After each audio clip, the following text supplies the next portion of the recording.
আপনার কি মনে হয় পেটের এই চর্বি একেবারে সেটে গেছে? চেষ্টা করছেন অনেক কিছু, ডায়েট, এক্সারসাইজ, কিন্তু ফলাফল শূন্য। ভাবছেন তাহলে কি আর কোনো উপায়ই নেই? শুনুন, আজ আমি এমন একটা সিস্টেম নিয়ে কথা বলবো যা বহু মানুষকে তাদের জীবনের মোড় ঘুরিয়ে দিতে সাহায্য করেছে। এটাকে বলে ইন্টারমিটেন্ট ফাস্টিং। আর হ্যাঁ, পেটের চর্বি ঝরানোর এমন কৌশল আপনি আগে কখনো শোনেননি। তো চ্যানেলটা পাল্টাবেন না, কারণ আজকের টিপস আপনার জীবন বদলে দিতে পারে। ধরা যাক আপনি প্রতিদিন একটা বড়সড় নাস্তা, দুপুরের ভাত আর রাতে জম্পেস বিরিয়ানি খান। শুনতে মজার, কিন্তু আপনার শরীর তো চর্বির গুদাম হয়ে যাচ্ছে। আর এইখানেই আসে ইন্টারমিটেন্ট ফাস্টিং। এই মেথডে আপনি নির্দিষ্ট সময়ের মধ্যে খাবার খান, আর বাকিটা সময় আপনার শরীর সেই সঞ্চিত চর্বি ব্যবহার করে। সবথেকে জনপ্রিয় পদ্ধতি হলো 16:8 মেথড। 16 ঘন্টা উপবাস, 8 ঘন্টা খাওয়া। মনে হতে পারে কঠিন, কিন্তু এটা আসলে অনেক সহজ। ধরুন, সকাল 8টায় নাস্তা বাদ দিয়ে দুপুর 12টায় শুরু করলেন, আর রাত 8টার মধ্যে শেষ করলেন। শুনতে সিম্পল, কিন্তু এর ফলাফল অবিশ্বাস্য। আর যদি কেউ আপনাকে জিজ্ঞাসা করে, এই যে উপোস করছেন কেন, বলুন, পেটের চর্বি আমাকে এতটাই ধমক দিচ্ছে যে আমাকে এই ব্যবস্থা নিতে হয়েছে। আচ্ছা, ধরুন একটা দিন আপনি খুব কম খাবার খেলেন, আর পরের দিন স্বাভাবিকভাবেই খেলেন। এটাকে বলে অল্টারনেট ডে ফাস্টিং। প্রথমে শুনতে অদ্ভুত লাগে, কিন্তু যারা এই পদ্ধতিটি অনুসরণ করছেন তাদের পেটের চর্বি এমনভাবে গলে গেছে যেন কোনো জাদু। এতে শুধু পেটের চর্বি নয়, পুরো শরীরের মেটাবলিজমও বুস্ট পায়।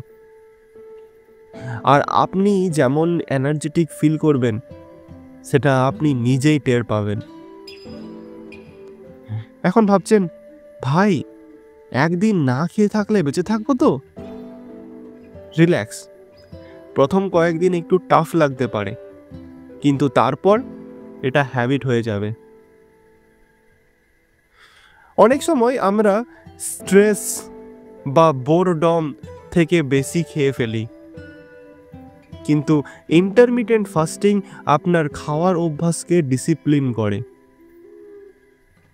ধরুন, একজন মানুষ যারা ইমোশনাল ইটিং করে তাদের জন্য এই সিস্টেম একেবারেই গেম চেঞ্জার।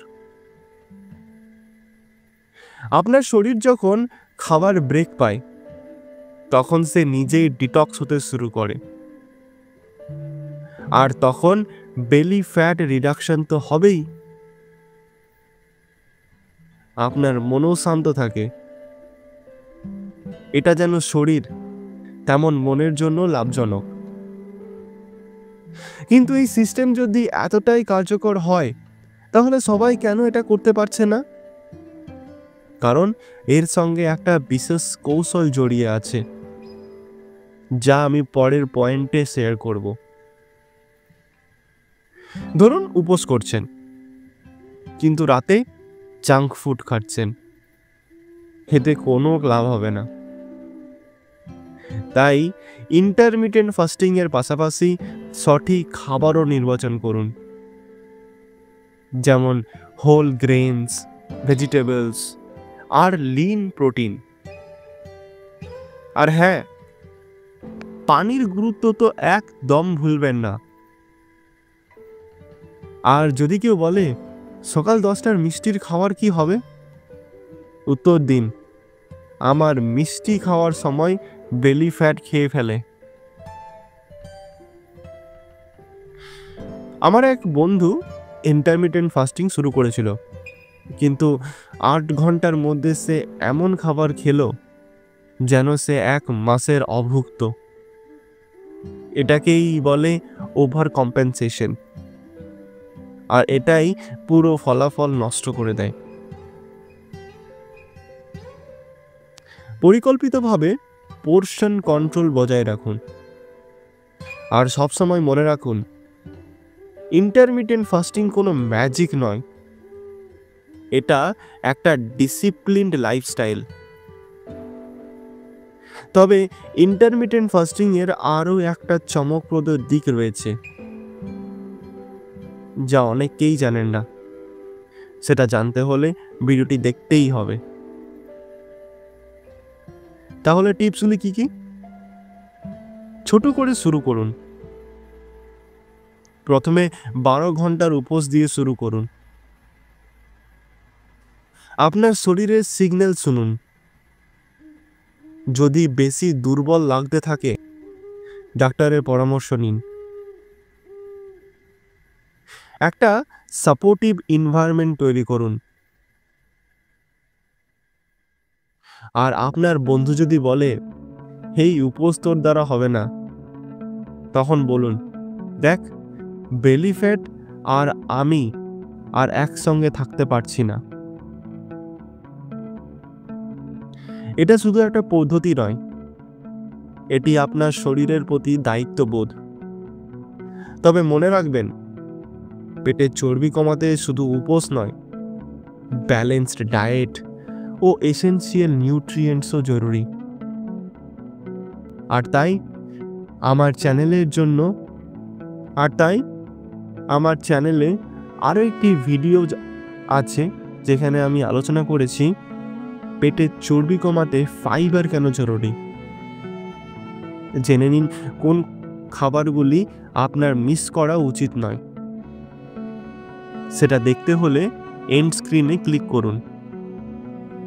আর যদি ভিডিওটি ভালো লেগে থাকে, তাহলে অবশ্যই লাইক, শেয়ার এবং সাবস্ক্রাইব করতে একদম ভুলবেন না। আপনার মতামত নিচের কমেন্ট সেকশনে কমেন্ট করে জানান। আর নেক্সট কি বিষয়ে আপনারা ভিডিও দেখতে চান এবং কোনো টিপস যেটা আপনি যদি শেয়ার করতে চান, সেটিও নিচে কমেন্ট করে জানান। আর হ্যাঁ, যদি আপনি ছোট ছোট কিছু টিপস পেতে চান, তাহলে আমাদের ইনস্টাগ্রামের চ্যানেলটিকে ফলো করতে ভুলবেন না, fit and healthy with Biswajit. Link দেওয়া আছে ডেসক্রিপশনে। Stay fit, stay healthy. ধন্যবাদ।